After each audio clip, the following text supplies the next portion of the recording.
welcome everyone to Stay Tuned, part 3, not 5, 3 of The Lost Interviews. Ooh.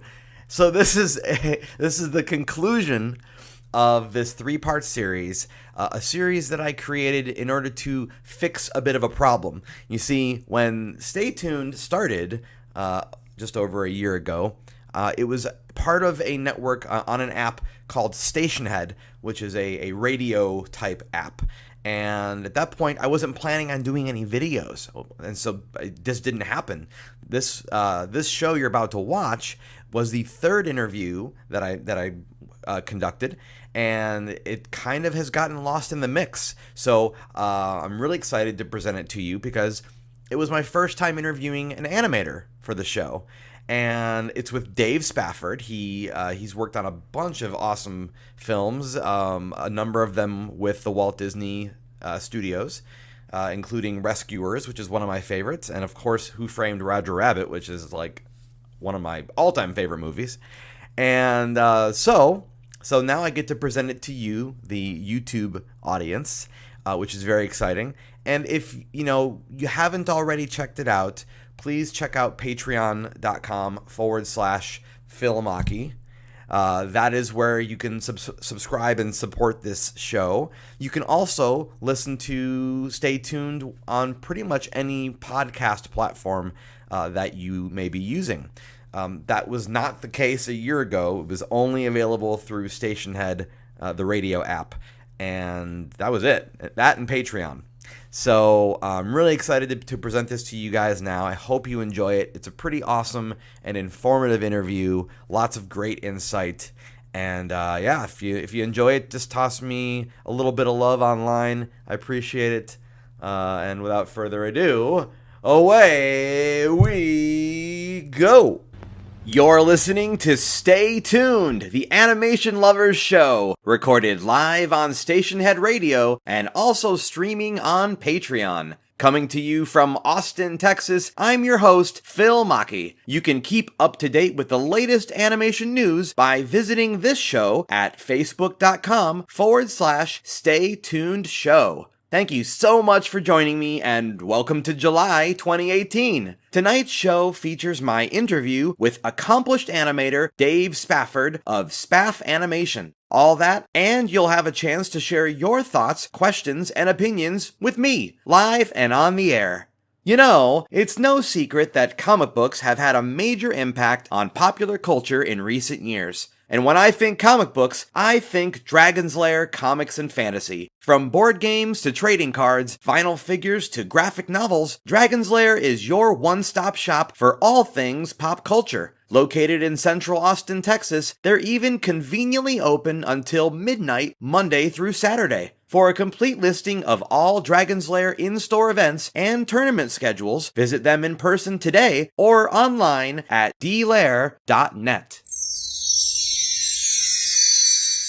My special guest tonight is not only a former Disney animator, but after working on the amazing Who Framed Roger Rabbit, decided to start his own studio called Spaff Animation. His work can be seen across film and television, most notably for films like The Rescuers, Space Jam, The Secret of NIMH, and Sinbad, Cyclops Island. The great Dave Spafford will be speaking with me shortly. But first, this.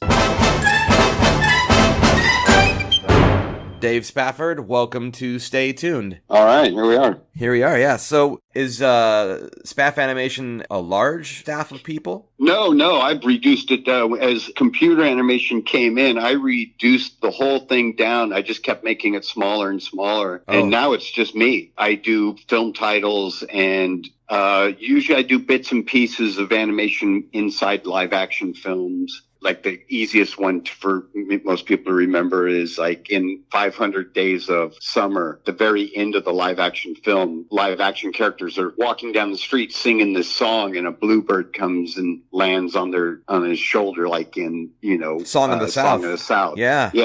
I do stuff like that. I've done Pink Panther titles. I started coming up with ideas for some projects with Ryan Gosling, and we came up with this idea for a film, and we made it. And we made it in 4 months. You know, it was amazing, and all live action. I did a bit of animation in there. In the film, they found this little 8mm film or a 16mm film, whatever. And it's all about the idea of this new town coming in. And it's all part of the story in this live action film.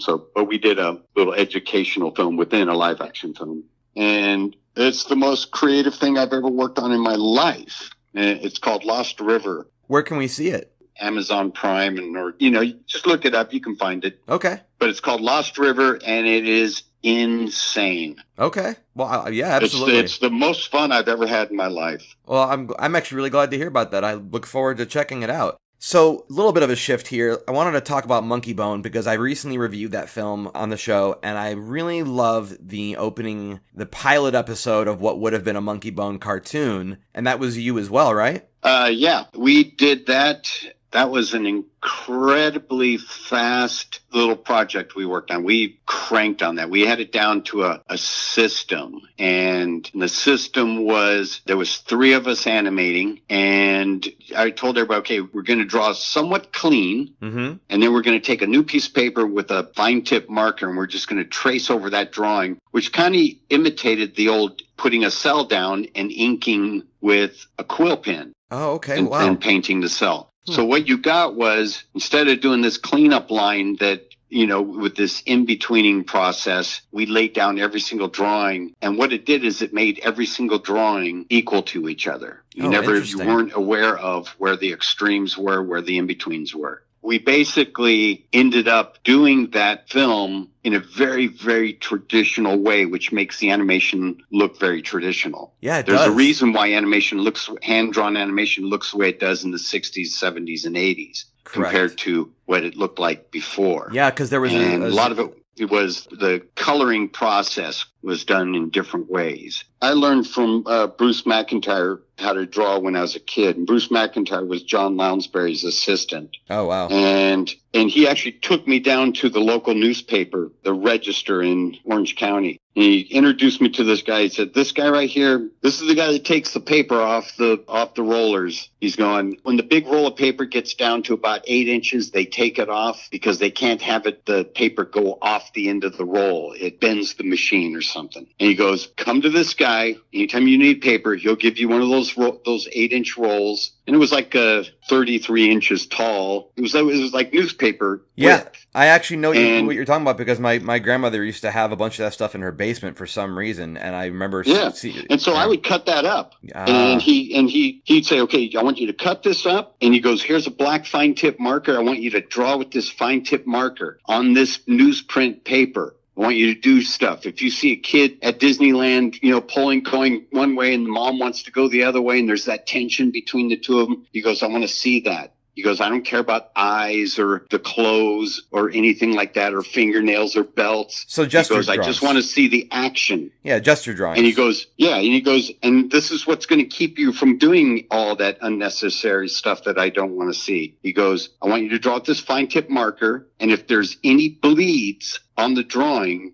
I don't want to see that drawing." And so he would say, "Bring me a stack of drawings every week and we'll go through them." And he would go through it, and if he saw a bleed, he wouldn't even look at it. He's just like, "Oh, I want to see that one." And basically what he was doing, he was forcing me to draw fast. Yes. And just go for the soul of the drawing. You know, it didn't matter about the detail or who the character was. It's like you're just drawing the action. Because that's what animation is. He's going, that's what you don't have. That's what you need to learn. The drawing you're going to learn inside the studio. You're going to learn how to draw the characters. They don't care if you can draw Goofy because they're not going to do Goofy anymore, you know. Mm-hmm. They're not going to do Pinocchio, you know. It's like, don't worry about drawing these characters that aren't going to be done anymore. And so I would come in with these stacks, and he would take 1 or 2 of them out of an inch tall pile. And over a period of like a year or whatever, he would like take these drawings out and he goes, "All right, there's your portfolio. Take that in and let's see what they do." And that's what I did. And that's how I got hired. They loved to be able to teach you. Right. Because, you know, if you could do it on the outside, then everybody else would be doing it on the outside. You know, you can't do what Disney does. It was too big. Well, also, they'd have to unteach you if you knew too much of somebody else's. That's it. You nailed it right there. That was another thing I was going to say. Yeah. They were, what they said to me is like, you just do this. We'll teach you animation and how to draw. We don't want you to go out there and pick up a bunch of bad habits. Mm-hmm. Yeah. That's going to take us twice as long to get rid of. Did you get to meet Ub as well, or was Ub long gone by then? When I was a kid, I went to the studio and I saw Ub Iwerks standing on the steps. Oh, nice.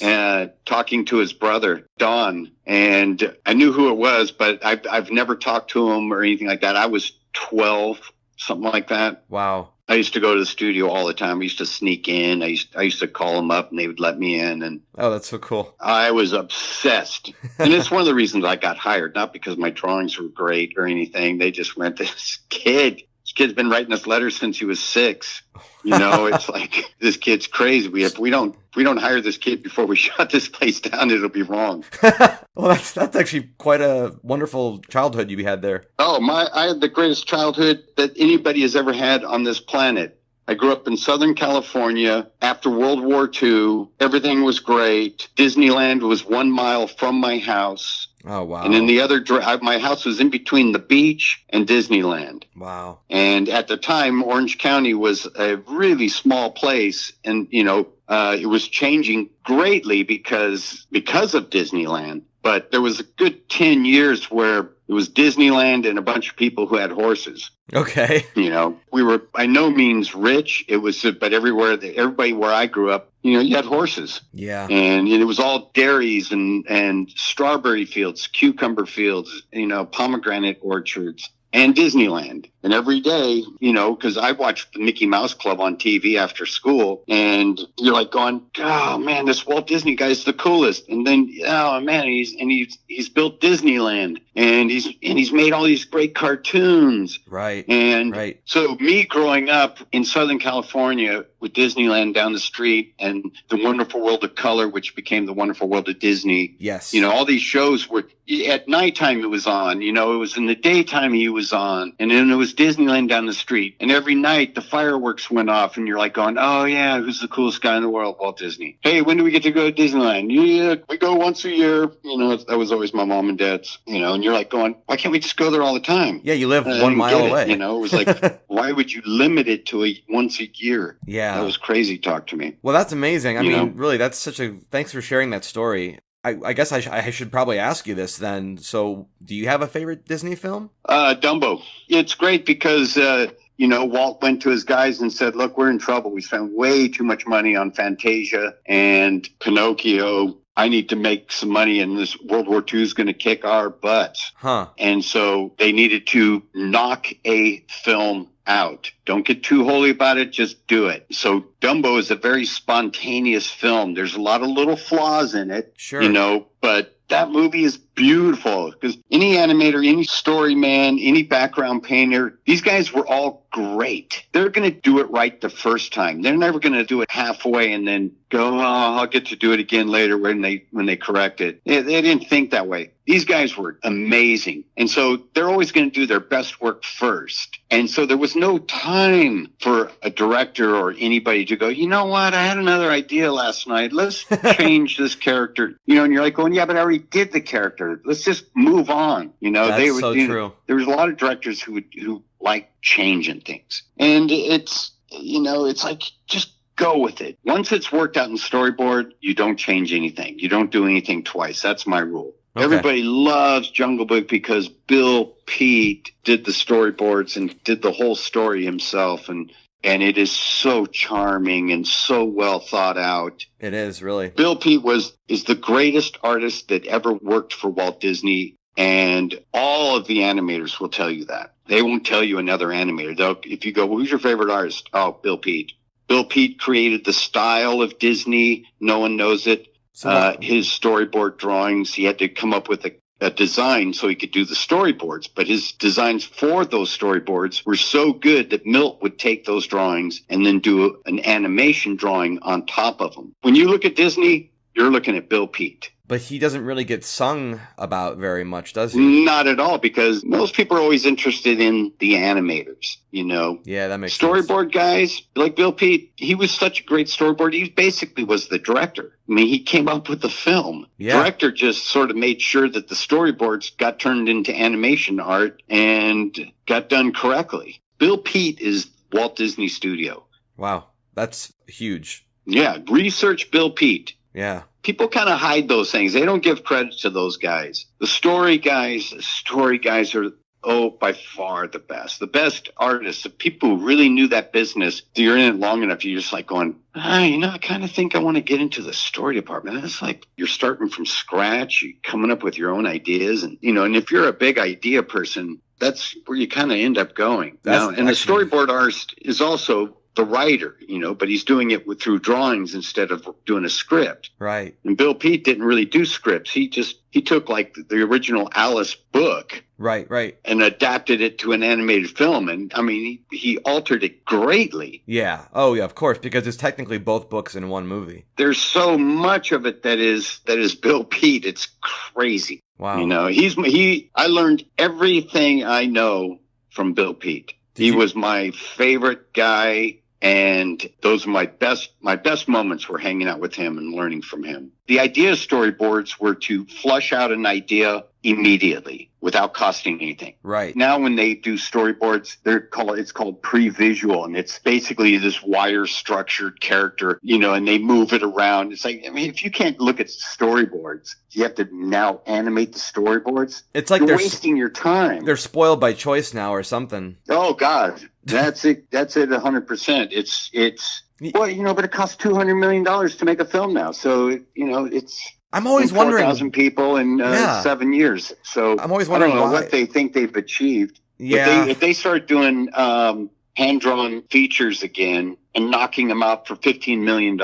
They could probably do really well. Yeah, and they could knock them out. It doesn't take long to do this. So, they tried bringing it back with Disney with Princess and the Frog. And I mean, I don't know if you've seen the film, but it's beautiful. It really is. It made its money back, but it didn't make Lion King money, as I like to call it. No, well, the characters weren't that appealing. No one really remembers any of the characters. That was just a bad time in Disney history. Disney was losing all their talent to Pixar, DreamWorks. There were all these studios popping up, and they needed good people to head up departments. And at the time, Eisner, who could care less about animators, treated them poorly. The whole Eisner years brought in the years of fear. I'm going to lose my job. And they made it known that, we might just shut this whole thing down. Gosh. And so everybody had so many different levels of fear. They went through all kinds of stuff. Wow. I mean, they went through stupid stuff like everybody was like all of a sudden dyeing their hair to remain young because it was all about youth. And it was going to get new people in with the new technology and all this stuff. And so the older people were dyeing their hair, and it was just like, it was the most embarrassing period ever. Oh, weird. So how did Spaff Animation get started? When we had finished Roger Rabbit, because of the experience being so great, because we made it over in England, which means there was 3 of us from Disney who went over there, and we, with Richard Williams, put together a studio. So we did the whole film with Zemeckis in England. It was a Disney Amblin film or Touchstone or whatever it was. Right. But Zemeckis didn't want to do it at the Disney studio because he did a tour through it, and he just felt it was a little too safe. They were working on Oliver and Company, and it was like, this just isn't what he was after, Sure. All of the interior shots, most of the live action was shot over there, except for some of the exterior stuff with Benny the Cab and over downtown LA over on Hope Street and all that. Sure. But the rest of it, all the interior stuff and all that was all done in England. So we were over there. Okay. To do the animation over here would have been a nightmare. Oh, wow. And it kind of ended up being a nightmare because at the very end, Disney decided to do the Toontown section at the Disney studio. Oh, wow. And it was obvious that, to me that was a bad idea, but, was what it was. And so Phil Neblink and Andreas Deja and myself, we were the ones chosen to work on the film. And it was such a great experience because Zemeckis or Richard Williams would say, all right, this is what we need. He's walking, he comes in here, he opens that door and picks up that. And if you did that, you could still do it how you wanted to. You could put your own things into it. But if you did what they wanted, you were done, and they remembered what they wanted. It was very efficient. And then Zemeckis would just go, "Oh man, that's really great. Oh yeah, go on to the next one." And you're like going, "Really? Wow!" And so we got this momentum going. Oh, cool. And you end up doing 500 times the amount of work that you would do when we were at Disney. Oh wow. Okay. And it was just it was just super efficient and fun, and you knew that every effort that you put into every frame was going to be there, you know. Oh, it's going to yeah. stay there. And this was a very complicated film, you know. It's 24 frames per second, you know, same as film, live action. Correct. And, you know, and it was very complicated. You had to animate to these photographs that were blown up from every single frame of the film so you could animate to that frame. It was all done on paper, you know. It was all done before any computers. And I was already in trouble when I did the Warner Brother characters because Warner Brothers wanted me to do the new Chuck Jones modern style designs. And I'm like, oh, no, this film's in 1947. You know, it's like, right. You know, it's got to be Bob Clampett or Tex Avery. Absolutely. And even when Chuck Jones was working at Warner Brothers in those years, the designs of those characters were all Tex Avery and Bob Clampett. So, you know, the Chuck Jones styles kind of was starting to. He was a very talented director, and you know, most people know who he is more than the others, but that was only because his cartoons were safer and Bob Clampett and Tex Avery were out of their minds. Yeah. You know, they were fantastic, and that's what our film was about. Bob Clampett was the overall style guide in a way, you know, it was just everything. Okay. You know, when I came back, I just went, I'm out of here. I was just losing interest big time in the whole process. And that's when so I just started a studio. Everybody was going crazy over Roger Rabbit. So I knew that there was going to be some opportunities to do that kind of stuff. Well, that's unique right there. So you saw the need and you created your studio, and did that lead right into the similar work on Space Jam? Because that was another live action animated combo. Yeah, that was all part of it. We worked on Space Jam just because it was something where it was a perfect tool to get all these young guys that I had going, you know. Sure. Doing some crazy Warner Brothers animation, you know, and it had a huge impact. I mean, financially, it kicked a lot of butt. That's for sure. Yeah, but it was a bad movie.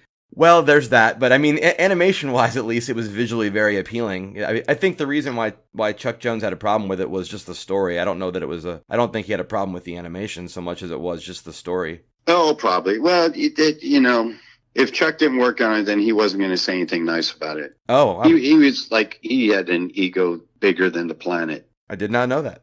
Yeah. It's, you know, there's been too much made of a certain few people like him. It was all the people who survived longer than the other guys, you know, Tex Avery and Bob Clampett, they died 10, 15 years before Chuck Jones. Right. And so he just basically rewrote the history of Warner Brothers. You want to see the real Warner Brothers. Go dig deep and, you know, Netflix has been showing some old Warner Brothers stuff. The Chuck Jones stuff was kind of made to be safe enough to be put on TV. What's funny about that, Dave, is I remember growing up watching all the Warner Brothers cartoons, and I used to read the credits. So I don't have this network of knowing different people, but I grew up starting to recognize which cartoons would show up with which names. And I always thought to myself, why does Chuck Jones draw his characters so adorable looking? Yeah, well, I mean, he was an incredible artist. He had a fantastic character design style. Yeah. You know, I love it when he did his characters. You know, Roadrunner, Pepe Le Pew. He came up with characters that were his type of cartoons. The thing I didn't like about Chuck Jones is that he changed the known characters. That's what I mean. Bugs Bunny, started looking more sweet. Oh God, I can't even watch it. You know, it's like, I'm like going, just create new characters. I mean, he was so good at it. The little Martian kid. Yeah, Marvin Martian. Oh my God, those are fantastic. Sure, but then you look at Tom and fantastic cartoons. Look at what he did to Tom and Jerry, and they also became a lot cuter looking. Oh God, it makes me want to puke. I mean, it makes me want to puke. It's like, but you're all right. I'm saying is he had a lot to do with getting the Tex Avery and Bob Clampett cartoons out of being seen. And he used the whole thing like, well, kids getting ideas of hitting each other on the heads with hammers. I'm sure it happened here and there. Why'd you hit your brother in the head with a hammer? Oh, I saw it in the cartoon. Right. All right.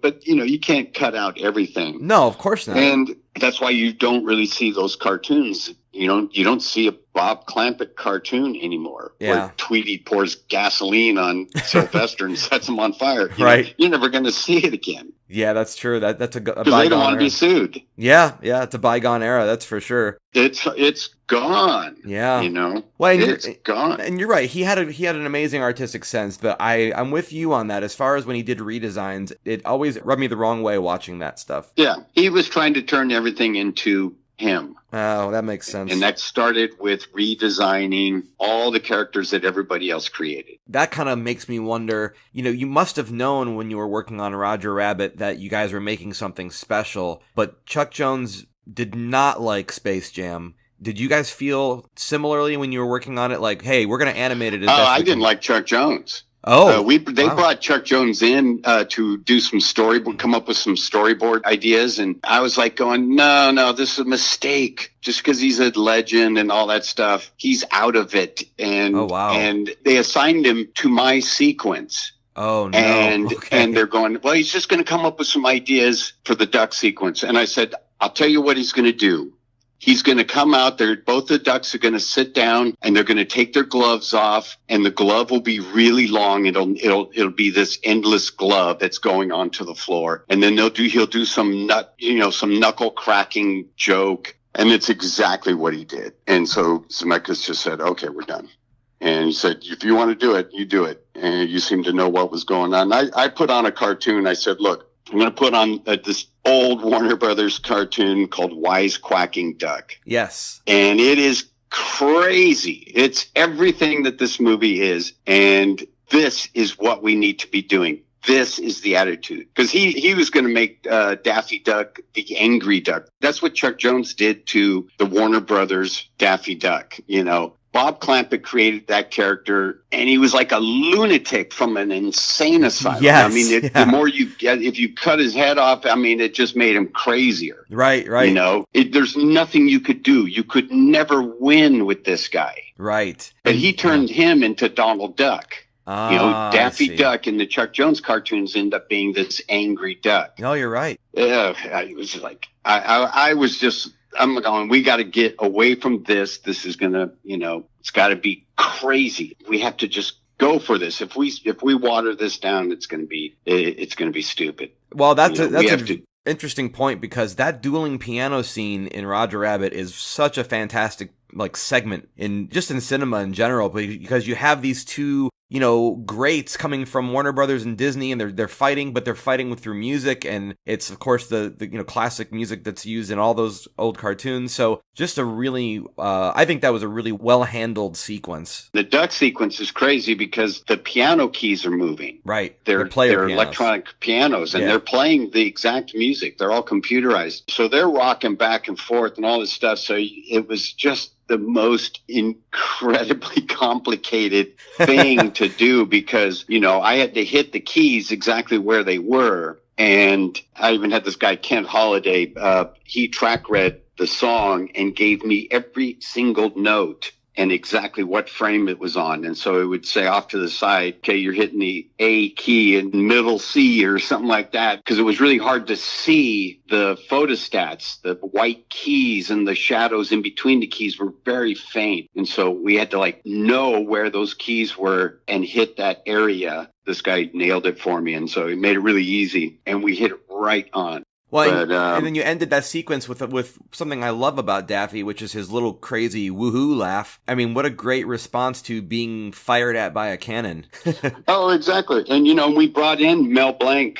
He did the whole soundtrack to that. Oh, wow. And okay. We sped him up a little more than normal because he was old. Oh, wow. And so his voice was a little deeper, and he didn't have the energy. In fact, the hoo-hooing at the end when the pianos fall down and the curtains close. Yes. The hoo-hooing on that section is me. Oh, is it really? And I pulled a muscle doing that. Wow. It about killed me. Yep. It's one of the hardest things to do. Oh, to do it with the intensity that he did on those cartoons. Yeah. It was, and so he couldn't do it. And I said, well, let me try it. And we did it. So yeah, the hoo-hooing is me. Wow. And the rest of it is spot on Mel Blanc, and was one of the most fun recording sessions I've ever been to. See, and now that's part of film history, and your woohoo contribution is part of that too. Yeah, well, it's funny, like over the years, it's like I've had these odd moments, and it's not like I was going after it or it was even in the plan.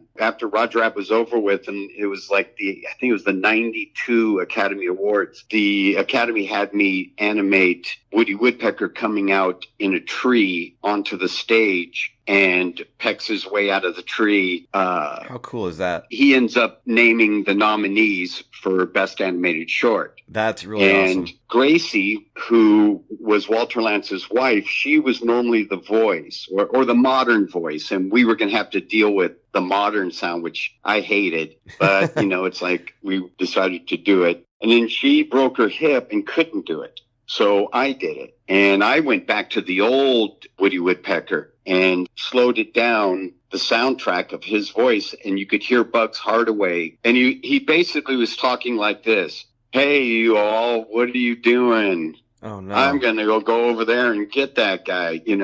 That's how Bugs Hardaway talked. But when it was sped up, it was like, hey, oh, what are you doing? I'm going to go, and it was like this. And it sounded crazy. It sounded exactly, it's Woody Woodpecker. So I did a caricature of Bugs Hardaway. Oh, wow. And then we sped it up 20 or 30%. And boom, it was spot on. So I got to do, for about a minute and a half at the Academy Awards, I had the undivided attention of the whole planet, as Woody Woodpecker. And it was one of the weirdest, craziest things I've ever done in my life. And what was even crazier was watching it. I think my heart was about to jump out of my body. I was like going, this is crazy. And I was having a party. Oh, that's so cool. And I just thought, what is this? It was so surreal. Yeah. Still is. It still is.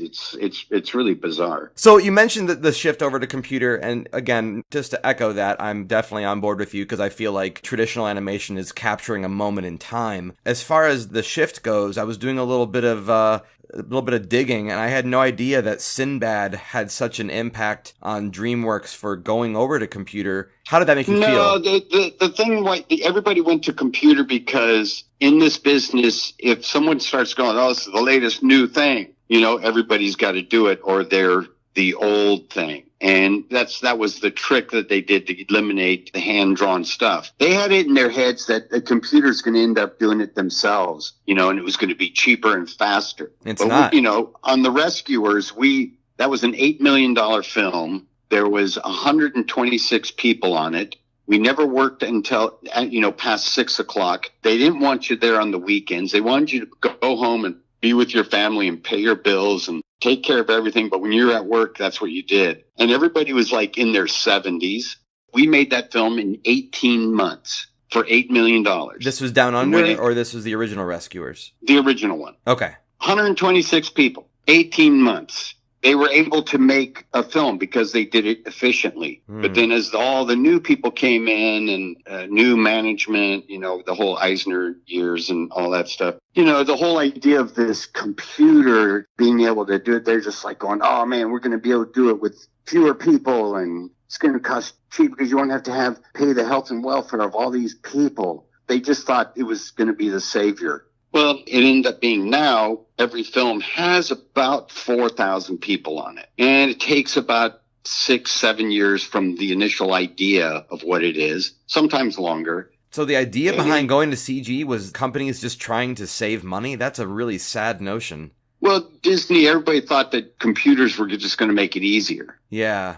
But, computer animation came around and I have no interest in it whatsoever. It's, I love photography, but I don't want to do it for a living. Yes. And computer animation has nothing to do with hand-drawn animation. Correct. There's none of the qualities, none of the fun. None of it's related. It's a totally different animal. It is, You're not really even an animator. You're an electronic puppet manipulator. Exactly. That is exactly well, I mean, I haven't used those precise words, but I've said something very similar to it and it's all math. You can't get around it. Exactly. Hand-drawn animation has flaws in it, just like you and I do. When Right. you and I walk down the street, we're trying to walk as good as we were taught. Right.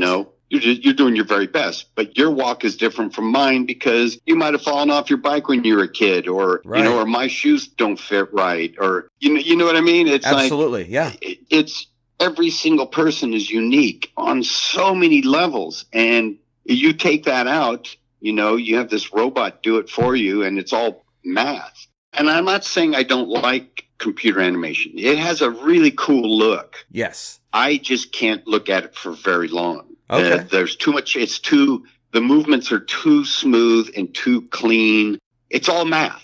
There's something about art is all about the crooked line. Yes. You put a straight computer made line on a piece of paper, and then you take a guy who just did a squiggle. I'll take the squiggle any day. Yeah. Squiggle is everything. It's like it was that guy's personal squiggle.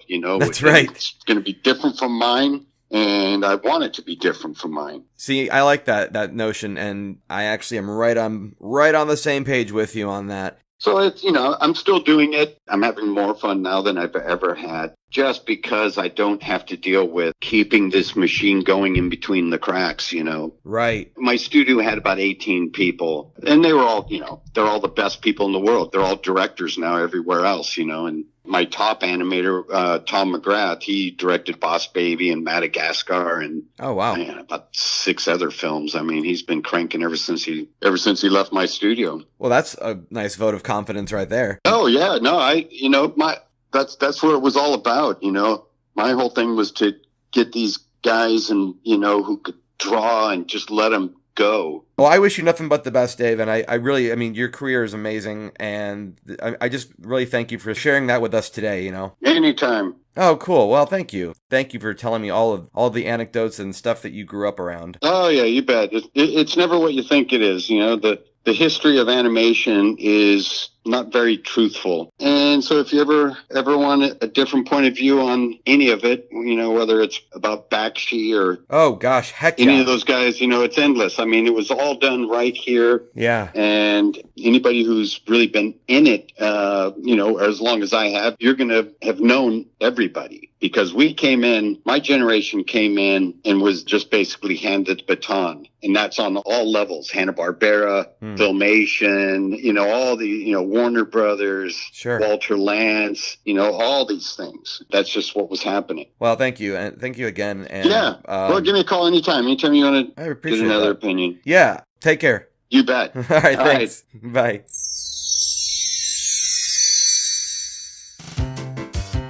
No pain! Well, that about wraps it up for this episode. My thanks goes out to Dave Spafford for being my special guest this evening, and of course to all of you listening in at home. Say, if you're a fan of Stay Tuned and would like to listen anytime, why don't you join me over on Patreon at patreon.com/Phil Machi and become a subscriber today. Not only are there cool rewards, but you can also stream this show anytime you like, which means never missing an episode. I've been Phil Machi, you've been a wonderful audience, and until next time, keep those eyeballs peeled, those ears open, and be sure to stay tuned.